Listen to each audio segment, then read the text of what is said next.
कभी सोचा है एक लिखी हुई स्क्रिप्ट एक दमदार मोटिवेशनल वीडियो में आखिर बदलती कैसे है? आज हम ना एक प्रोडक्शन प्लान के जरिए इसी कमाल के प्रोसेस को समझेंगे।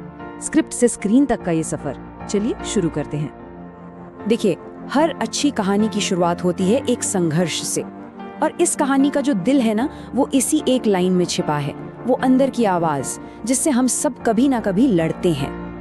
तो किसी भी प्रोडक्शन प्लान का सबसे पहला काम ही यही होता है कि वो इस भावना को, इस इमोशन को पकड़ ले। तो ये है हमारा आज का रोड मैप। हम सबसे पहले स्क्रिप्ट के इमोशनल कोर को समझेंगे, फिर देखेंगे कि इस अंदरूनी लड़ाई को विजुअल्स में कैसे उतारा जाता है। इसके बाद साउंड से इमोशनल उतार चढ़ाव कैसे बनाते हैं ये जानेंगे, कैसे शब्दों से मैसेज को और मजबूत किया जाता है, और आखिर में एक ऐसा कॉल टू एक्शन जो हमेशा याद रह जाए। तो कोई भी वीडियो बनाने का जो पहला कदम है ना, वो यहीं से शुरू होता है। देखिए, एक अच्छा प्रोडक्शन प्लान सबसे पहले स्क्रिप्ट की आत्मा को पकड़ता है, मतलब इसका असली मैसेज क्या है और ये देखने वालों को किस इमोशनल सफर पर ले जाना चाहता है। तो प्लान क्या करता है, वो पूरी कहानी को एक बहुत ही साफ 3 स्टेप वाले इमोशनल रास्ते पर ले आता है। अब सवाल है, ऐसा क्यों? क्योंकि इससे ना देखने वाले भटकते नहीं हैं। सफर शुरू होता है शक को मानने से, फिर हिम्मत जुटाने की तरफ बढ़ता है, और आखिर में अपनी असल ताकत को अपनाने पर खत्म होता है। देखा जाए तो ये एक यूनिवर्सल कहानी है ना। और मजे की बात ये है कि प्लान उस पूरे इमोशनल सफर को बस इन 3 मेन मैसेज में समेट देता है। इन्हें एक तरह से वीडियो का गाइडिंग प्रिंसिपल भी कह सकते हैं। अब आगे जितने भी क्रिएटिव फैसले लिए जाएंगे, चाहे वो कैमरा एंगल हो, म्यूजिक हो या टेक्स्ट हो, सबका मकसद एक ही होगा, इन 3 बातों को देखने वालों के दिमाग में अच्छे से बैठा देना।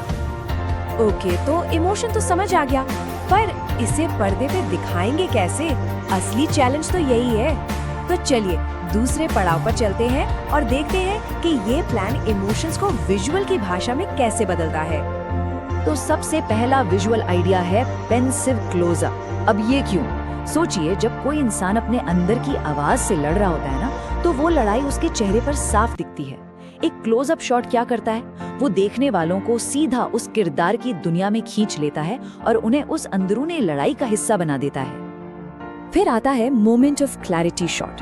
ये कहानी का टर्निंग पॉइंट है, वो पल जब अंधेरे में उम्मीद की पहली किरण दिखती है। विजुअली ये कैसा हो सकता है? हो सकता है ये एक ठहरा हुआ पल हो, एक गहरी सांस हो, या फिर आंखों में आई एक चमक जो ये बताती है कि अब ये किरदार हार नहीं मानने वाला। और आखिर में जब किरदार आगे बढ़ने का फैसला करता है, तो विजुअल्स भी उसके साथ साथ चलने लगते हैं। यहाँ प्लान में डायनामिक आगे बढ़ते हुए शॉट्स की बात की गई है, जैसे कोई दौड़ रहा है या पहाड़ चढ़ रहा है। ये सिर्फ मूवमेंट नहीं है, समझिए, ये प्रोग्रेस का, आजादी का और स्क्रिप्ट की उस खामोश जीत वाली थीम का सिंबल है।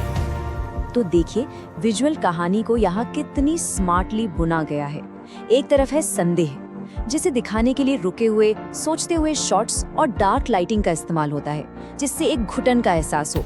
और दूसरी तरफ है उम्मीद, जहाँ कैमरा चलने लगता है, शॉट्स आगे बढ़ते हैं और लाइटिंग एकदम ब्राइट और आशावादी हो जाती है।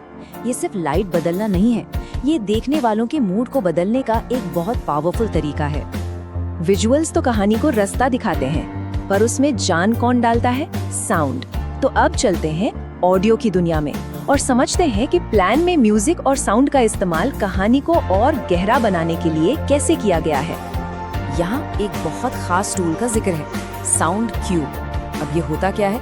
ये बस एक छोटा सा साउंड इफेक्ट है, लेकिन इसका काम बहुत बड़ा है। सोच कर देखिए, जब किरदार को वो मोमेंट ऑफ क्लैरिटी मिलता है, ठीक उसी पल एक हल्का सा क्रिस्टल क्लियर साउंड बजता है। ये साउंड ना देखने वालों के दिमाग को एक सिग्नल देता है कि रुको, ध्यान दो, यहाँ कुछ बहुत जरूरी बदला है। इससे वो बदलाव और भी ज्यादा दमदार लगता है। और म्यूजिक का सफर भी बिल्कुल विजुअल्स की तरह ही चलता है। शुरुआत में जब मन में शक है, तो म्यूजिक भी धीमा और शांत है। जैसे ही कहानी में उम्मीद की किरण आती है, म्यूजिक में भी आशावादी धुनें सुनाई देने लगती हैं। और आखिर में जब जीत का एहसास होता है, तो म्यूजिक इतना मोटिवेटिंग और पावरफुल हो जाता है कि सुनने वालों के रोंगटे खड़े हो जाएं। चलिए अब इस विश्लेषण के आखिरी हिस्से पर चलते हैं। यहाँ हम देखेंगे कि मेन मैसेज को और भी ज्यादा मजबूत बनाने के लिए टेक्स्ट ग्राफिक्स का इस्तेमाल कैसे होता है। अब बात करते हैं एक और लेयर की, ऑन स्क्रीन टेक्स्ट।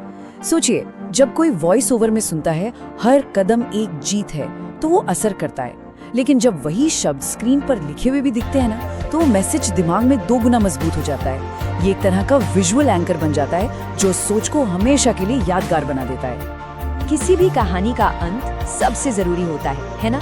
तो आइए देखते हैं कि एक ऐसा असर छोड़ने के लिए जो हमेशा याद रहे, फाइनल टाइटल कार्ड की स्ट्रैटेजी कैसे बनाई गई है। तो वीडियो का जो अंत है वो बहुत सोच समझकर डिजाइन किया गया है। यहाँ हर चीज का एक मतलब है। कॉल टू एक्शन एकदम सीधा और सिंपल, इसमें विश्वास करो, कोई कंफ्यूजन नहीं। फॉन्ट स्टाइल कैसा है? बोल्ड और मोटिवेटिंग। और कलर हाई कॉन्ट्रास्ट, ताकि ये मैसेज किसी भी हाल में मिस ना हो। ये सब मिलकर एक इतना पावरफुल यादगार मैसेज देते हैं जो सब कुछ खत्म होने के बाद भी दिमाग में घूमता रहता है। तो हमने देखा कि कैसे एक लिखी हुई स्क्रिप्ट को एक सोचे समझे प्लान के जरिए एक पावरफुल कहानी में बदला जा सकता है। ये पूरा प्रोसेस एक बात याद दिलाता है कि एक सही स्ट्रक्चर और प्लान के साथ किसी भी आइडिया को सच किया जा सकता है। तो अब सवाल ये है कि वो कौन सी कहानी है जो सच होने का इंतजार कर रही है।